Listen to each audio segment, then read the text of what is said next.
Hello everyone. तो काफ़ी सारे लोगों का डाउट आ रहा था कि हम एनसीईआरटीज़ को कैसे पढ़ें, या फिर एनसीईआरटीज़ पढ़ना भी ज़रूरी है या स्टैंडर्ड बुक काफ़ी होंगी। तो देखो, एनसीईआरटीज़ ना हमारा बेसिकली क्या बेसिक्स तैयार करती हैं। कभी भी आप एनसीईआरटीज़ को अवॉइड नहीं कर सकते।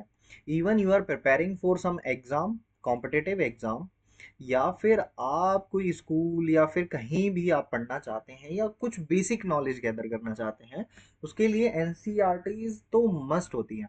तो अब सबसे पहले हम कुछ इसको डील कैसे करने वाले हैं।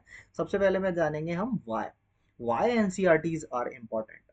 तो जो आपका कोर होता है ना, किसी भी एग्जाम का जो कोर होता है, वो समझने में एनसीईआरटी हमें काफी मदद करता है।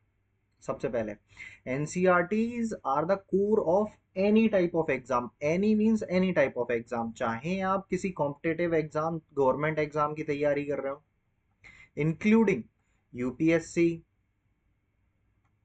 आपका एसएससी,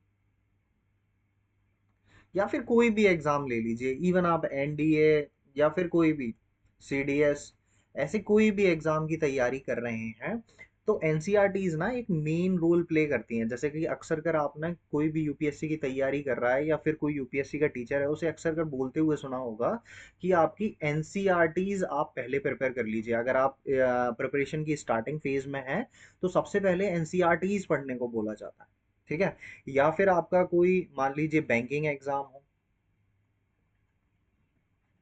बैंकिंग रिलेटेड जितने एग्जाम हैं, इवन आप नीट के लिए प्रिपेयर कर रहे हैं या फिर आप आईआईटी के लिए प्रिपेयर कर रहे हैं, तो वहां पर भी इवन आपके जितने भी ओवरऑल एग्जाम्स हैं ना, चाहे आप टीचिंग रिलेटेड एग्जाम की प्रिपरेशन कर रहे हो, वहाँ सभी जगह, लगभग सभी जगह आपका एनसीईआरटीज एक इम्पॉर्टेंट रोल प्ले करती हैं। अब वो कैसे प्ले करती हैं, आपको वाई तो समझ में आ गया होगा क्यों एनसीईआरटीज पढ़ना ज़रूरी है। सबसे पहले, एनसीईआरटीज आपका कोर है, किसी भी एग्जाम का, किसी भी सब्जेक्ट का आपका एनसीईआरटी कोर होती है।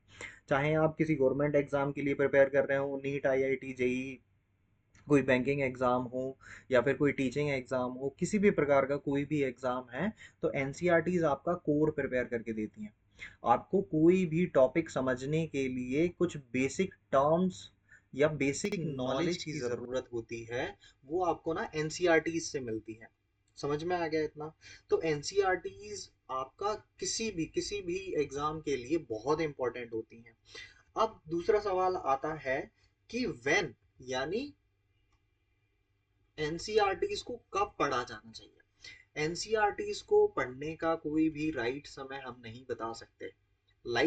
अगर आप किसी कॉम्पिटिटिव एग्जाम की तैयारी कर रहे हैं, स्टार्ट की है, तो आपको एनसीईआरटी से शुरू करना चाहिए। राइट। तो आपको एनसीईआरटी से शुरू करना चाहिए। उसके अलावा अब कुछ लोग होंगे जो बिटवीन द प्रिपरेशन होंगे, अब उनके लिए एनसीईआरटी क्या उन्हें पढ़नी चाहिए या नहीं पढ़नी चाहिए। तो उनके लिए भी ऐसा है कि अपने जो भी उनका डेली शेड्यूल है, उसमें से थोड़ा समय निकाल कर एनसीईआरटीज को पढ़ना शुरू कर देना चाहिए। ठीक है। अब उसके अलावा कुछ कहेंगे कि कहाँ से पढ़ें, सिक्स की पढ़ें, फिफ्थ की पढ़ें, टेंथ की पढ़ें, ट्वेल्थ की पढ़ें, कौन सी एनसीईआरटी पढ़ें, कौन सी नहीं पढ़ें। तो उसके लिए ना आपका एग्जाम मैटर करता है, आप किस एग्जाम की तैयारी कर रहे हैं और उसका सिलेबस क्या है। ठीक है। तो इस पर, इन दोनों चीजों को देखकर आप डिसाइड कर सकते हैं कि आपको किस क्लास की एनसीईआरटी या किस सब्जेक्ट की एनसीईआरटीज फ्रूटफुल रहेंगी, आप कौन सी इंपॉर्टेंट है उनको पढ़ना चाहिए, कौन सी एनसीईआरटीज को आपको सबसे पहले लेकर चलना चाहिए, किसको आपको पढ़ना चाहिए। एग्जाम्पल के लिए आप ले लेते हैं यूपीएससी का एग्जाम। तो अक्सर अगर आपने बोलते हुए सभी टीचर्स को सुना होगा, 6 to 12 की एनसीईआरटीज एकदम ऐसे तैयार कर लीजिए जैसे आपसे कोई नींद में भी पूछे तो आपको तैयार हो। स्पेशली जो आपकी 11th और 12th की एनसीईआरटीज हैं, उन्हें तो बहुत अच्छे से तैयार कर लीजिए। ठीक है। ऐसा बोलते हैं। अब ऐसा क्यों बोला जाता है? क्योंकि जो भी आपके जितने भी क्वेश्चन आते हैं इन एग्जाम्स में, वो क्या है, उनका बेसिक्स वही रहता है। मे बी वो किसी करंट अफेयर से या करंट न्यूज से रिलेट करते हो। जैसे मान लीजिए कहीं पर वॉल्केनिक इरप्शन हुआ, या फिर कहीं पर सॉइल रिलेटेड कोई रिसर्च चल रही है, जैसे जीएम क्रॉप्स के बारे में आपने सुना होगा, जेनेटिकली मॉडिफाइड क्रॉप्स, तो इनका सोर्स कहाँ से निकल के आता है, मुझे समझ में कैसे आएगा कि सॉइल क्या होती है, वॉल्केनो क्या होता है, डिजास्टर क्या होता है, या फिर आपके बिल्कुल, अगर मैं बिल्कुल बेसिक से शुरू करूं, इवन मुझे डिजास्टर टर्म भी अगर समझ में नहीं आता कि डिजास्टर क्या होता है, इवन वॉल्केनो टर्म्स मुझे समझ में नहीं आता, वॉल्केनो क्या होता है, ज्वालामुखी किसे कहा जाता है। अक्सर कर मैंने काफी सारे ऐसे बच्चों को देखा है, अगर वॉल्केनो तो कॉमन सा एग्जांपल हो गया, अगर मैंने उनसे पूछ लिया कि टाइडल एनर्जी क्या होती है, टाइड्स क्या होते हैं, या फिर आपका थर्मल पावर क्या होती है, थर्मल एनर्जी क्या होती है, हाइड्रल एनर्जी क्या होती है, अगर ऐसे बेसिक टर्म्स अगर ज्योग्राफिकल टर्म्स में यूज करता हूँ, या फिर कोई भी हिस्टोरिकल टर्म्स यूज करता हूँ, तो वो थोड़ा सा कंफ्यूज हो जाते हैं। अगर मैं उन्हें एक्सप्लेन कर दूं कि मैं इस पर्टिकुलर चीज के बारे में पूछ रहा हूँ, they are very comfortable with that. लेकिन मुझे वो टर्म भी तो समझ में आना चाहिए ना। एग्जाम में जब आपके सामने ऐसा कोई टर्म आएगा, तो आप ऐसा नहीं बोल सकते कि उसे एक्सप्लेन कीजिए प्लीज।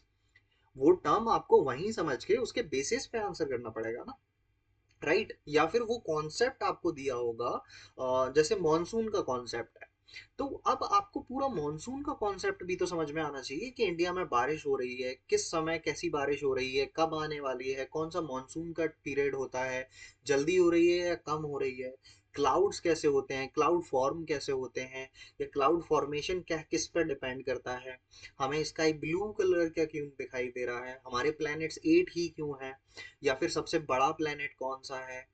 तो ये कुछ बेसिक बेसिक एग्जांपल्स होते हैं जो आपसे ना एक्सपेक्ट किया जाता है कि आपको ये पता होंगे। और ये सारी चीजें ना एनसीईआरटीज में बड़े ही सिंपल टर्म्स में दे रखी हैं, बहुत सिंपल तरीके से आपको सारी चीजें समझा रखी हैं। ठीक है। तो एनसीईआरटीज को पढ़ने का सही समय, अगर आप कोई भी प्रिपरेशन करने शुरू करने जा रहे हैं, तो सबसे पहले आप उस एग्जाम को उठाइए और उस एग्जाम का सिलेबस उठाइए, उससे रिलेटेड एनसीईआरटी सबसे पहले प्रिपेयर कर लीजिए। ठीक है। और अगर आपने प्रिपरेशन शुरू कर दी है, तो ट्राई कीजिए, अगर आपका एग्जाम पास में है तो बिल्कुल नहीं, लेकिन अगर आपके पास एक्स्ट्रा समय है, आप at least half an hour 30 minutes, या फिर आप 1 आवर पर डे निकाल पा रहे हैं, तो प्लीज एनसीईआरटीज जरूर पढ़िए। अगर आप थोड़ा सा एक्स्ट्रा समय निकाल पा रहे हैं, जैसे आपका एग्जाम 1-2 महीने बाद ही नहीं है, या 2-3 महीने बाद भी नहीं है, तो आप एनसीईआरटी शुरू कर सकते हैं। अगर उससे लंबा समय है, 6 महीने या साल भर बाद है आपका एग्जाम, या फिर आपके लिए अभी थोड़ा सा समय है कि आप निकाल के पढ़ सकते हैं, आपकी तैयारी हो चुकी है, तो आप एनसीईआरटीज उठा सकते हैं। अदरवाइज आपका एग्जाम बहुत पास में है तो जरूरत नहीं है। आप एग्जाम के बाद या फिर जब भी आपको फ्री टाइम मिले, एज एन हॉबी शुरू कर सकते हैं, राइट। बहुत इंटरेस्टिंग होती है, बहुत सिंपल होती है, बड़ी आसानी से समझ में आ जाती है। ठीक है। तो इस समय आप एनसीईआरटी शुरू कर सकते हैं। ठीक है। वैन समझ में आ गया कब एनसीईआरटी शुरू करनी चाहिए। आपकी कोई भी एग्जाम की आप प्रिपरेशन शुरू कर रहे हैं, उससे पहले आपको एनसीईआरटी प्रिपेयर कर लेना चाहिए। और पूरा, अगर हम मैं एनसीईआरटी की बात बोलूं, अगर आप स्कूल या कॉलेज खत्म कर चुके हैं, उसके बाद एनसीईआरटी पढ़ने जा रहे हैं, तो आपको अराउंड 3 मंथ्स का टाइम लगता है पूरी एनसीईआरटी को थॉरो करने में, मतलब बहुत अच्छे से पढ़ने में। एटलीस्ट आपका 3 मंथ्स का टाइम जाता है, थोड़ा बहुत ऊपर नीचे परसेंट टू परसेंट वेरी कर सकता है, बट इतना स्टैंडर्ड टाइम है कि अगर आप पढ़ना शुरू करते हैं बहुत अच्छे तरीके से, तो आप अपने सब्जेक्ट के अकॉर्डिंग, सारी एनसीईआरटीज नहीं उठानी कि भाई मैं किसी पर्टिकुलर एग्जाम की तैयारी कर रहा हूँ, उसमें मैथ्स आता ही नहीं है और मैंने मैथ्स उठा के मैथ सॉल्व करना शुरू कर दिया, नहीं, ऐसा नहीं करना है। मान लीजिए यूपीएससी, अगर आपको पता है कि ज्योग्राफी वाला, अगर मैं ज्योग्राफी एनसीईआरटी से ही पढ़ लूंगा तो मेरी ज्योग्राफी की प्रिपरेशन कंप्लीट है, मुझे कोई स्टैंडर्ड बुक उठाने की भी जरूरत नहीं है, या फिर मैं एनसीईआरटी से ही ज्योग्राफी प्रिपेयर कर सकता हूँ, उसके बाद एक कोई स्टैंडर्ड बुक उठाऊंगा और 1-2 बार पढ़ के मेरा कॉन्सेप्ट क्लियर हो जाएंगे सारे। तो ऐसी ऐसी अगर स्ट्रेटजी मैच करती है, तो आप एनसीईआरटी उठा सकते हैं, राइट। समझ में आ गया।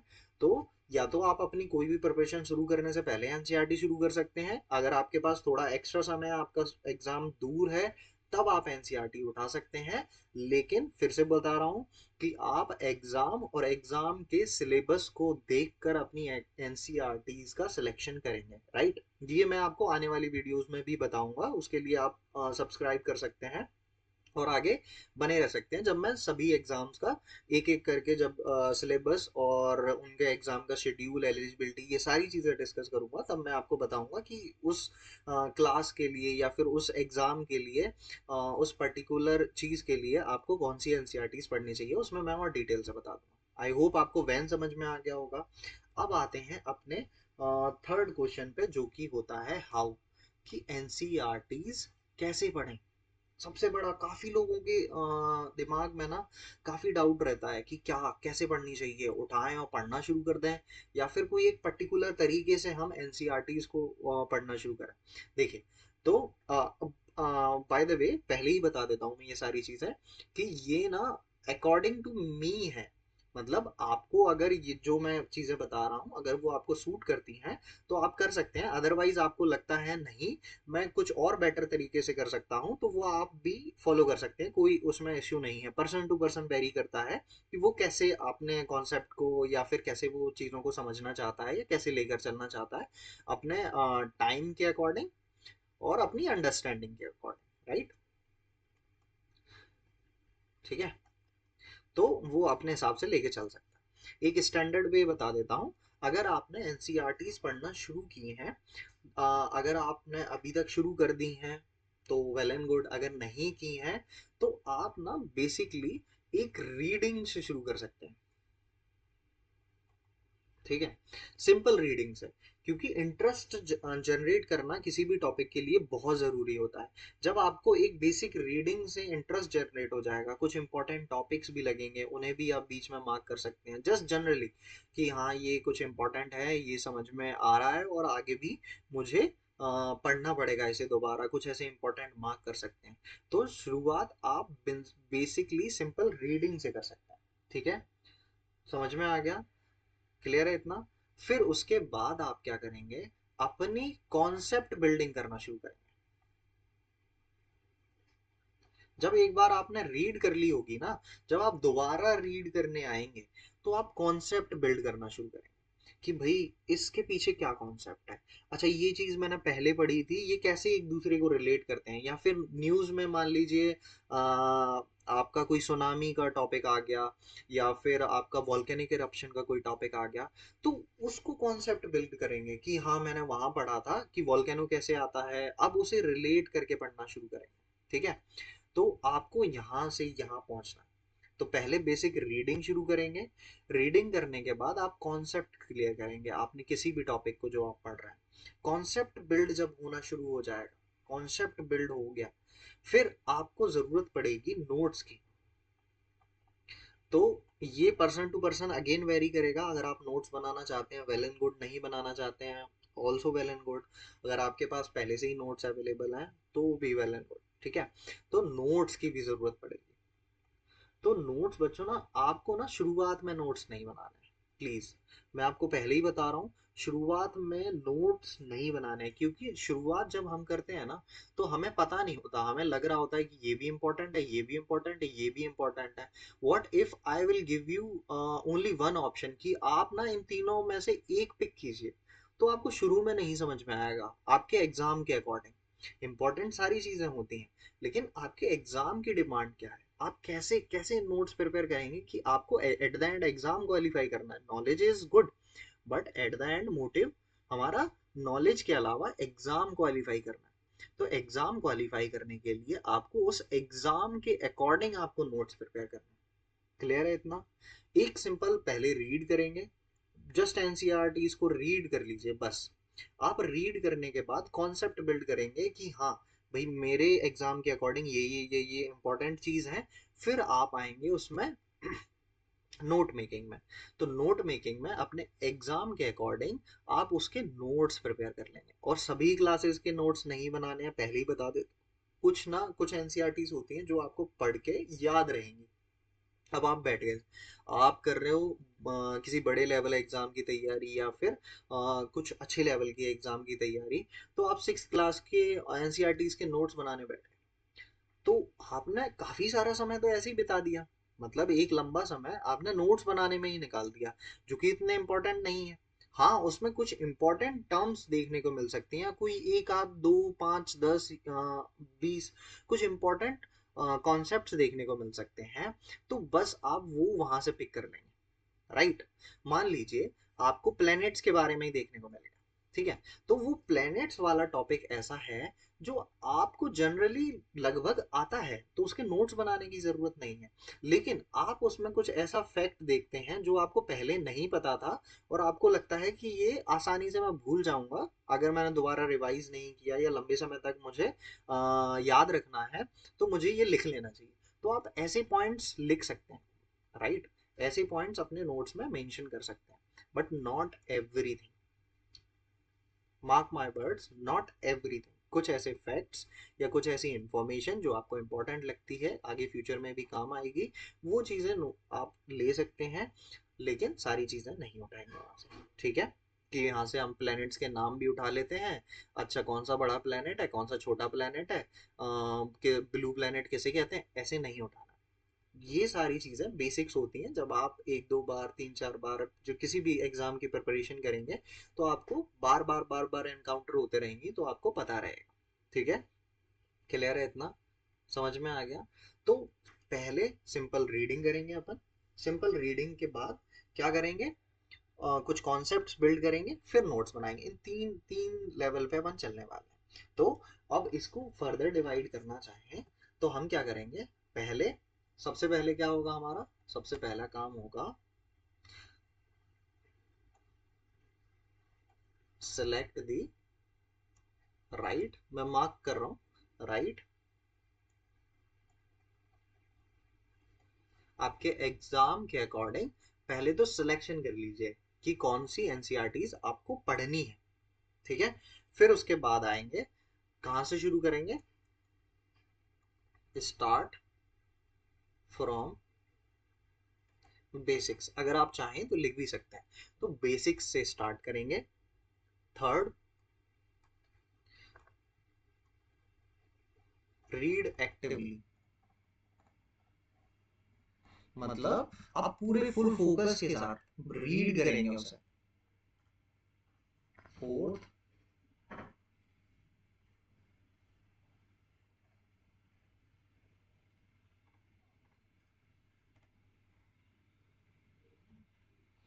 Focus on concept clarity. जब आप ये कर चुके होंगे तो आपको फोकस करना है किस पर, अपने कॉन्सेप्ट क्लियर करने पर। फिफ्थ,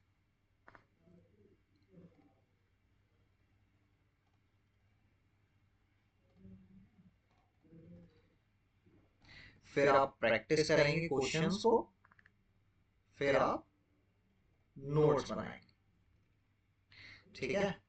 और एक और ऐड कर लीजिए,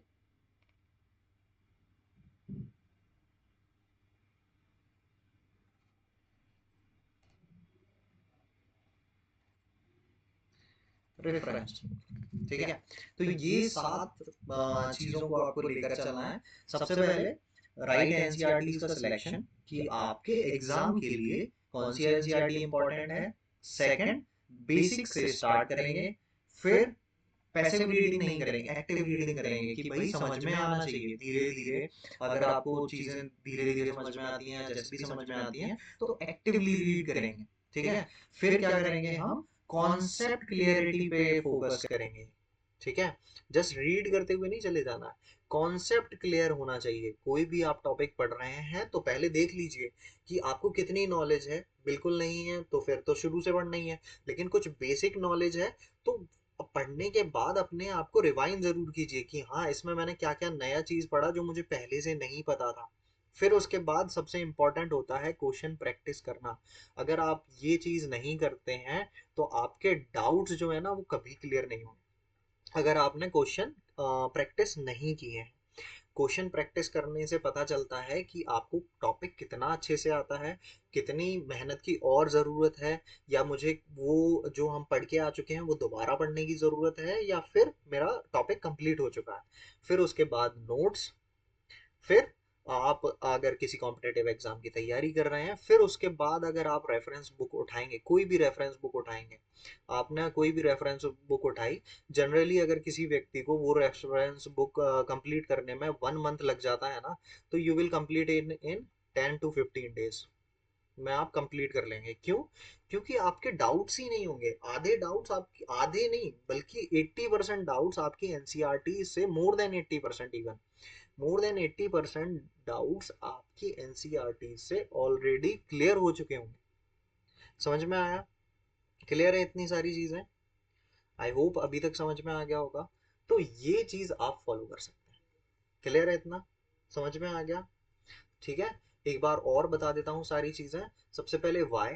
वाई में क्या था कि भाई एनसीईआरटीज क्यों जरूरी है। एनसीईआरटीज किसी भी सब्जेक्ट, किसी भी एग्जाम का कोर बिल्ड करने के लिए बहुत जरूरी है। चाहे आप किसी भी गवर्नमेंट एग्जाम की तैयारी कर रहे हो, बेसिक नॉलेज गेन करने के लिए कर रहे हो, या फिर आप NDA, CDS, UPSC, SSC, CGL, NEET, IIT, banking, कितने कितने और भी बहुत सारे, रेलवे का, आपका पीओ का जो भी एग्जाम है, उन सभी में ये जो हमारी एनसीईआरटीज हैं वो कोर बिल्ड करने का काम करती हैं। तो एनसीईआरटीज बहुत इंपॉर्टेंट है।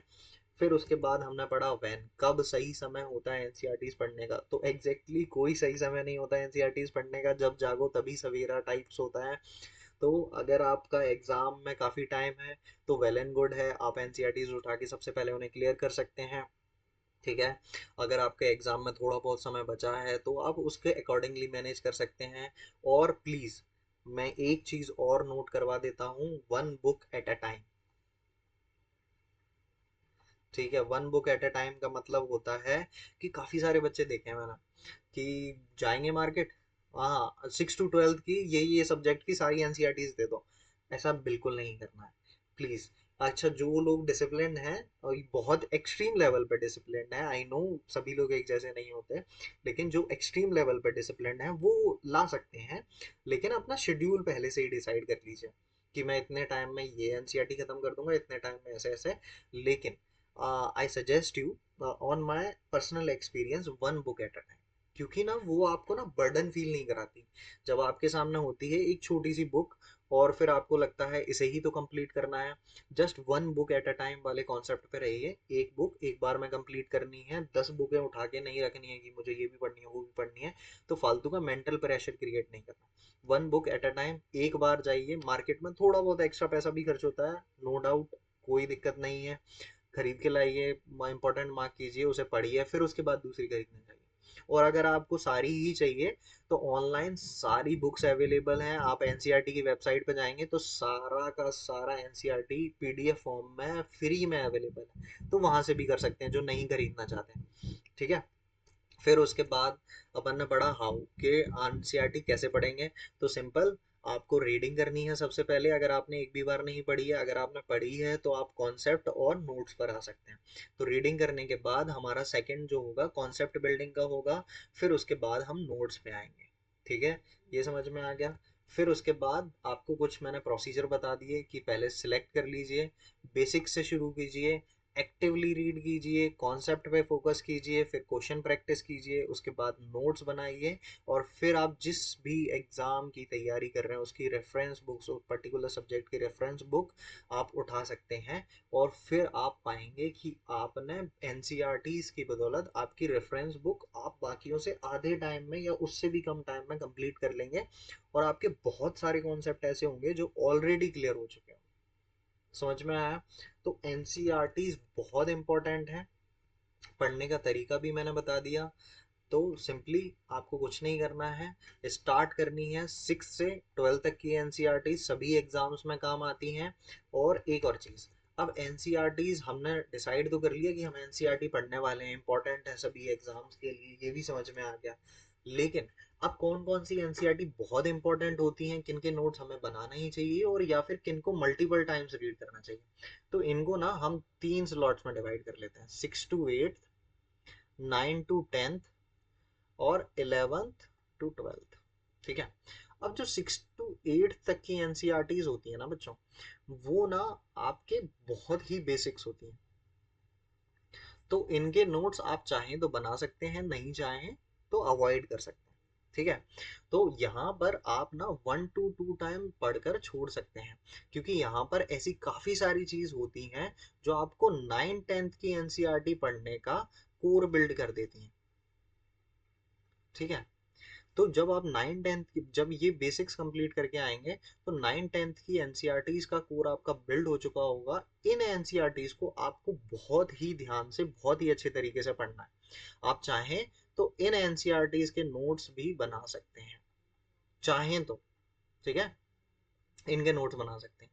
बट 11th और 12th की जो एनसीईआरटीज होती हैं, ठीक है, और इसमें भी आपके एग्जाम के अकॉर्डिंग कोई पर्टिकुलर टॉपिक, क्योंकि काफी बार ना कुछ एनसीईआरटीज में कोई पर्टिकुलर टॉपिक ही आते हैं। जैसे यूपीएससी में एनवायरनमेंट के काफी सारे टॉपिक्स दे रखे हैं 12th की एनसीईआरटी में, लेकिन पूरी बुक पढ़ने की जरूरत नहीं होती। तो वहां पर वो टॉपिक उठाकर वो आपको सिर्फ वही वही चैप्टर पढ़ने होते हैं। तो यहाँ पर आप ना बहुत अच्छे से पढ़कर उसके नोट्स बना सकते हैं, और इन एनसीईआरटीज को आप मल्टीपल रिवीजन भी करेंगे, ठीक है। जब आप ये सारी कंप्लीट कर चुके होंगे, जब इन पे आएंगे तो इनको अच्छे से पढ़ के इनके नोट्स भी बना सकते हैं, और फिर इनके मल्टीपल रिवीजन करते रहना पड़ेगा, क्योंकि यहाँ पर आपका 6 to 10 का पूरा क्रक्स देखने को मिलेगा। बहुत सारी चीजें आपको देखने को मिलेगी जो आपके एग्जाम में डायरेक्ट लिंक करती हैं। कभी कभार डायरेक्ट स्टेटमेंट उठाकर आपका वहां पूछ लिया जाता है। समझ में आया? क्लियर है इतना? तो 11-12 की एनसीईआरटीज बहुत ही थोरोली, फिर से बोल रहा हूँ, एग्जाम के सब्जेक्ट वाइज पढ़नी है। सारी एनसीईआरटीज आपको ऐसे उठा के नहीं ले जानी है कि भाई मैंने उठाई और पूरा 11th का उठा लाया हूँ, science maths geography history polity सारी चीज़ें उठा के ले आया हूँ, 12th का उठा लाया हूँ। तो ऐसा बिल्कुल नहीं करना है। आपको अपने एग्जाम की डिमांड को सबसे पहले समझना है, एग्जाम की डिमांड क्या है, ठीक है। तो इन 3 पार्ट्स में डिवाइड कर लेंगे। 6 to 8 बेसिक होता है, 1-2 बार पढ़ेंगे आपको बहुत अच्छे से समझ में आने लगेगी। अगर जिनको ये भी समझ में नहीं आता है कि 6 to 8 वाली एनसीईआरटी भी थोड़ी सी टफ लगती है, तो वो इनका मल्टीपल रिवीजन कर सकते हैं। जब उनका ये वाला पोर्शन, मान लीजिए ये 3 क्लासेज हैं, तो जब फर्स्ट क्लास वाला पोर्शन बहुत अच्छे से कंप्लीट हो जाए, फिर उसके बाद वो सेकंड क्लास वाले पोर्शन में आ सकते हैं, जो कि 9th-10th की एनसीईआरटी, ठीक है। तो ये 9-10 की एनसीईआरटीज आपका कोर हैं, जो कि 11-12 को फिर से समझने में मदद करेंगी। तो थर्ड नंबर पे आप 11-12 पे आ जाएंगे, और इन एनसीईआरटीज के इफ पॉसिबल तो नोट्स भी बना लेंगे, और इनको मल्टीपल टाइम्स रिवाइज भी करते रहेंगे। ये मस्ट है, ठीक है। क्लियर है इतना? समझ में आ गया? तो ये सारी चीज़ें थी। अगर आप एनसीईआरटी पढ़ना चाहते हैं और एनसीईआरटी की इम्पोर्टेंस जानना चाहते हैं, जब आप इन्हें पढ़ने लगेंगे तो आपको डायरेक्टली आप ना अपने प्रीवियस ईयर क्वेश्चन उठा के देख सकते हैं किसी भी एग्जाम के। तो आपको कहीं ना कहीं जब आप लिंक करने लग जाएंगे तो आपको इसकी इम्पोर्टेंस समझ में आने लगेगी। एक बार क्विक रिवाइंड कर देता हूँ मैं सारी चीज़ें, आप भी मेरे साथ रिवाइंड कर लेंगे। तो एनसीईआरटीज क्यों पढ़नी चाहिए हमने ये जाना, सारे एग्जाम्स के लिए बहुत इम्पोर्टेंट हैं, और सारा कोर आपका और कॉन्सेप्ट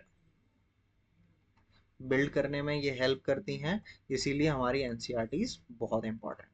फिर उसके बाद कब पढ़नी चाहिए? अगर आप किसी भी एग्ज़ाम की तैयारी कर रहे हैं तो सबसे पहले एनसीईआरटीज उठाइए, एग्ज़ाम का सिलेबस उठाइए, फिर देख लीजिए कि आपको किस सब्जेक्ट की एनसीईआरटीज बहुत ज़्यादा हेल्प करने वाली हैं, तो उनसे शुरू कर सकते हैं। धीरे धीरे आप सारी एनसीईआरटीज कवर कर सकते हैं, ठीक है।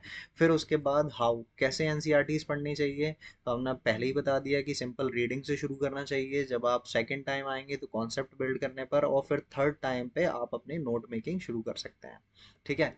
फिर उसके बाद एक क्रोनोलॉजी जानी हमने कि भाई कैसे कैसे एनसीईआरटीज की, पहले तो सिलेक्ट कर लीजिए किस एग्जाम के लिए तैयारी कर रहे हैं, तो अपने लिए राइट एनसीईआरटीज पिक कर लीजिए। फिर उसका बेसिक्स, और फिर एक्टिव रीडिंग करनी है, कॉन्सेप्ट क्लियरिटी लानी है, क्वेश्चंस प्रैक्टिस करने हैं, उसके नोट्स बनाने हैं। फिर आप जिस भी एग्ज़ाम की तैयारी कर रहे हैं उसकी रेफरेंस बुक उठाकर आप तैयार हो जाएंगे। फिर उसके बाद अगर आप चाहें तो इसको 3 पार्ट में डिवाइड कर सकते हैं, 6 टू 8 की एनसीईआरटी, 9 टू 10 की और 11 टू 12 की एनसीईआरटी। ठीक है, तो 6 to 8 की बेसिक होती है। इसको अगर आपको बहुत अच्छे से क्लियर है तो वन टाइम रीड करके आप आगे निकल सकते हैं। अगर आपको नहीं है ऐसा कि कुछ कॉन्सेप्ट रह जाते हैं, नहीं मुझे करना है दोबारा, तो आप इसको मल्टीपल टाइम भी रिवाइज कर सकते हैं अकॉर्डिंग टू योर अंडरस्टैंडिंग, कि आपको समझ में आ गई हैं तो आप आगे मूव कर जाइए, नहीं आई हैं तो मल्टीपल टाइम्स रिवाइज कर लेंगे। Same with the 9th 10th की एनसीईआरटी, बट 11th 12th की NCERT I must say that you have to revise multiple times. I hope this is clear to all of you, because 11 12 की NCERT में काफ़ी सारी knowledge है। आप between the lines जाकर देखेंगे तो आपको काफ़ी सारे कॉन्सेप्ट देखने को मिल जाएंगे, काफ़ी सारी चीज़ें आपको और बेहतरीन तरीके से समझ में आने लग जाएंगी, इसलिए ये और ज़्यादा इंपॉर्टेंट हो जाती हैं। तो इनको और अच्छे से समझेंगे। आई होप इतनी चीज़ें क्लियर हो गई होंगी। ये था आपका आज का जो मुझे काफ़ी सारे लोग बोल रहे थे कि एनसीईआरटीज़ को कैसे रीड किया जाना चाहिए। ठीक है, और इसके अलावा मैं नीचे लिंक दे दूंगा अपनी प्लेलिस्ट का, तो आप मुझसे भी कनेक्ट होकर रह सकते हैं। और आप सब्सक्राइब कर सकते हैं। और मैं 6 to 12 तक की एनसीईआरटीज़ लेकर आ रहा हूँ, जिसमें 10th की ज्योग्राफी अभी तक कंप्लीट हो चुकी है और 6th की पूरी सोशल साइंस कंप्लीट होने वाली है। तो आप कनेक्टेड रह सकते हैं। क्लियर है इतना? समझ में आ गया? I hope everything is clear to all of you. तो आप सब्सक्राइब कर लीजिए और प्लीज़ नोटिफिकेशन और ऑन कर लीजिएगा, जिससे कि आपको जब भी मैं कोई न्यू वीडियो डालता हूँ या फिर कुछ भी अपडेट करता हूँ तो आप तक वो पहुँच जाएगा। ठीक है, और आपको आने वाली जो एन सी आर टीज़ हैं उसमें काफ़ी कुछ मिलने वाला है। आपको काफ़ी सारे क्वेश्चंस मिलने वाले हैं, आपको काफ़ी सारी एक्स्ट्रा इंफॉर्मेशन मिलने वाली है। और अगर आपका पहले से ही कॉन्सेप्ट ठीक ठाक क्लियर है तो आप इन वीडियोस को 2x पर देखकर ज़्यादा फ़ायदा उठा सकते हैं। और जो फर्स्ट टाइम देख रहे हैं आई मस्ट रिकमेंड देम कि वो सिंपल नॉर्मल स्पीड में ही इसे देखिएगा। ठीक है, आई होप ये वीडियो आपको इन्फॉर्मिंग लगी होगी। So do like share and subscribe. Thank you and have a nice day.